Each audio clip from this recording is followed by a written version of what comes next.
Upon awakening, he found himself devoid of any recollection, unaware of his location or identity. Instinctively, the individual ripped off the synthetic covering from his body, detached the nutrient tube connected to his veins, and noticed an unfamiliar code on his arm, eventually discovering that his name was Bauer. Surrounded by cryogenic pods filled with human names on a spaceship called Elysium, there was an English sign indicating that slight memory loss due to deep sleep was normal. Bauer, feeling a bit lost, picked up a pipe and began tapping on the cryogenic pod of his superior, Colonel Peyton. Sadly, there was no response. Bauer decided to shave with a laser knife and clean up his face. Suddenly, a light flashed behind him, and Colonel Peyton fell out, unclothed, also without memory, and showing an aggressive attitude towards Bauer. Bauer could only share the little info he had with Peyton. Both were very confused about the future and the past, but they decided to work together to first restore the power system of the spaceship. Bauer discovered that all the circuits had failed, and Colonel Peyton, relying on muscle memory, found a rather hidden manual generator and successfully started the spaceship.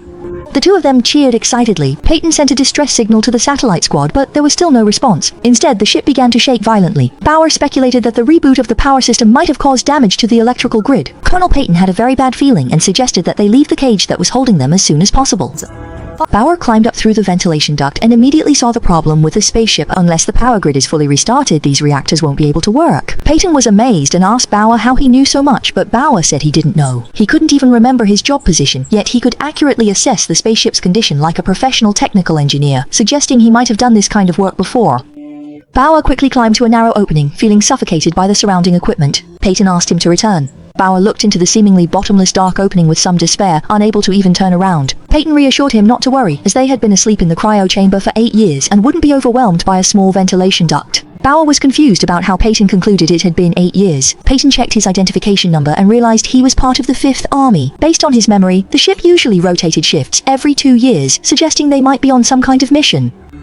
Suddenly, Bauer seemed to be attacked by something and fell to the ground, breaking his radio connection with Peyton. He picked up the laser rod he had previously used to measure the depth of the ventilation duct, and it happened to illuminate a human corpse, which surprised Bauer. Creatures were moving in the dark corridor.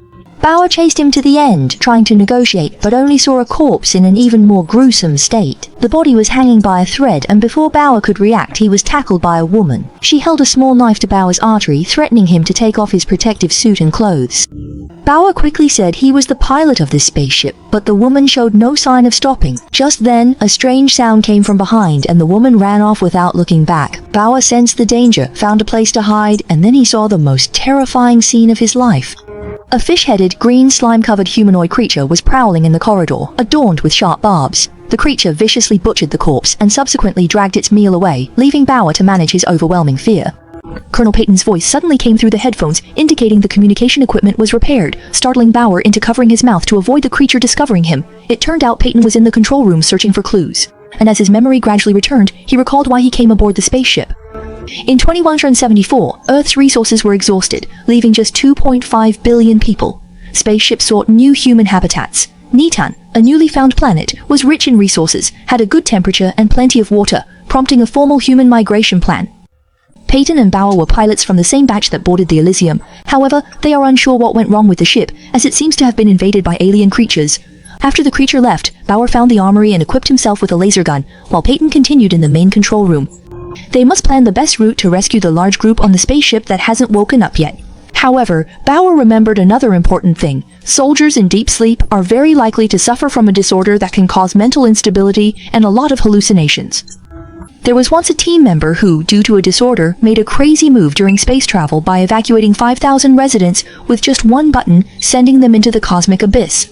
At this moment, Bauer returned to the corpse and keenly noticed the body hanging by a thread. It seems like the person has changed. This creature is very clever, knowing how to use people as bait. Just as Bauer was about to continue his inspection, the corpse suddenly came to life. Bauer quickly stopped his actions, instructing him to remain quiet. This man was named Shepard, a member of Team 6, and is possibly the only survivor at the moment. The corpse earlier was his superior. Bauer was about to ask about the situation when fish-headed creatures attacked, tearing Shepard apart. Bauer faced the monsters through glass, and during his escape, accidentally fell into a pipe, almost dying. Luckily, a hooded stranger saved him, but they couldn't talk because of the language barrier. Bauer only learned he was from the Department of Agriculture, and they couldn't share more info. Bauer told him to stay put while he went to repair the nuclear reactor. Not long after he left, Bauer ran into the woman from before. They got into a scuffle and Bauer was subdued. Just then, a hooded man descended from above and rescued Bauer from the woman. Unable to do anything else, he fired a laser gun shot over his head as a warning. Under the absolute suppression of force, the woman and the hooded man indeed quieted down. Bauer asked the woman to lead the way as he had lost contact with Peyton during his recent escape. The woman was very cautious and directly told Bauer that he was going the wrong way and that no pilot had ever successfully reached the nuclear reactor before. He led Bauer and the hooded man through a shortcut to a verification passage. However, the woman was slow to act, making Bauer a bit anxious, and from not far away, the strange cries of the fish-headed creatures were heard. Those monsters were already peeking around the corner, ready to tear them apart as food. At the critical moment, the woman quickly opened the passage, and Bauer used a laser gun to lock the monsters outside. The three of them followed a white passageway to the biological cultivation room. This was the woman's research achievement on Earth, and the laboratory was akin to a Noah's Ark of biological genes. She wanted to bring these life genes to the planet Neton. He'd been asleep for 123 years, and his memory was hazy. Some companions starved, others were killed by monsters. The woman ate insects for protein. Then she led Bauer and the hooded man to the cryo chamber where the crew was kept. Bauer was surprised to see many cabins open. The woman said it was the monster's dining area, occupied for a long time. The man in the winter hat was searching for something, slowly moving away from the group. Bauer didn't want him in danger, so he followed. As a result, he and the woman fell into a big pit together. The place was filled with human remains like leftovers from the monster's meals. The two hid in the foul-smelling sewer, waiting for the right moment to leave. Unexpectedly, the monster returned and confronted Bauer, who wanted to attack it. Bauer was knocked to the ground, enveloped by countless tentacles, and the woman wasn't in a much better situation. The creature hid high above and leaped down, pinning it to the ground, trying to twist its neck. Bauer used all his strength to break free from the tentacle's grip and mounted the fish-headed man, but its strength was immense, and Bauer was quickly thrown off. The hooded man appeared from behind and stabbed the fish-headed man in the head. The monster roared in pain as the hooded man kept slashing the fish-headed creature. Finally, with their combined efforts, it was dead. However, this drew a large group of monsters, forcing Bauer and the others to flee. As they ran, Bauer glanced back, noticing these fish-headed creatures were still omnivores. Even their own kind wasn't spared. The three of them found a sewer pipe in the thick fog and quickly hid inside. Bauer was surprised to find that there were still living people here, and they were humans who had survived on the spaceship for a long time. He was covered in dirt and had survived by eating the moss on the walls. The guy in the pipes explained to Bauer the history of changes on the spaceship, and how, after humans invented the Elysium, this technology was highly praised. Many pilots decided to attempt colonization. They went into hibernation with their families, leaving only 3 Native Americans in the cockpit as the sole conscious controllers. Originally, hibernating for too long had side effects, and not long after, the 3 Native Americans received a message, which was the last signal from Earth. Earth was destroyed by external forces in a single day. Now the humans on Elysium are the last surviving humans in the universe. The captain and 2 deputies were overwhelmed by long loneliness, and their mental state was already poor. Upon hearing the news, they broke down and began killing each other. The weakest deputy survived, but went insane. He refused to hibernate or colonize, seeing himself as humanity's king. A ruthless game unfolded on this spaceship, where some were allowed to survive and then driven to a place to continue killing each other. After they grew tired of this game, the deputy chose to return to the cryo chamber, allowing the victors to continue the hunting game.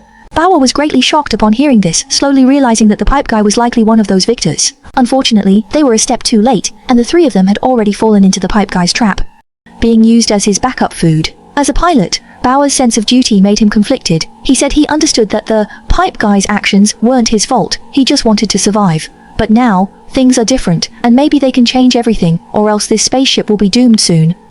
Though Pipe Guy is ruthless, he's not foolish. Hearing this, he chose to spare Bauer. The group set off again to find the nuclear reactor.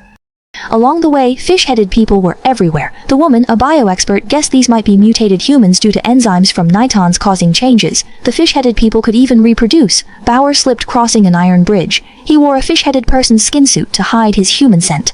Cover up his human scent. Crawling slowly to the nuclear reactor's activation device, nearly succeeding, a fish-headed creature awoke and summoned its companions to attack Bauer.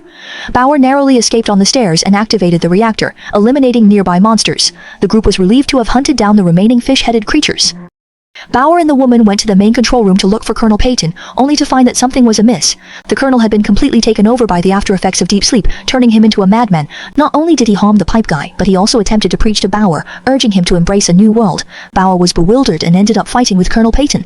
It turned out that Colonel Peyton hadn't just recently awakened. He was the deputy who received the news of Earth's destruction and saw himself as a king among the Indians. They had reached the planet Nitanus long ago. The spaceship had been wrecked for 923 years, submerged in Neton's ocean depths. Outside the control room, alien marine life had destabilized human minds. With deep-sea creatures invading the ship, the remaining humans were in danger. Bauer didn't trust Peyton's blood. He wanted a future, not to be a king. After teaming up with the woman to subdue Peyton, Bauer opened the cockpit door, pulling the woman into the cryogenic chamber, and launched all the pods at the last moment. Bauer gave the only respirator in the pod to the woman, while he faced the suffocating feeling of drowning, waiting for a glimmer of hope for life. Finally, the cryogenic pod surfaced, and they saw the first ray of sunlight in the solar system, a paradise. Numerous still-functioning cryogenic pods on the ship were launched one by one, joining Bauer in welcoming a new world for humanity. They too were floating on the surface of the sea. This year came to be known in human history as the first year of the Nitans planet.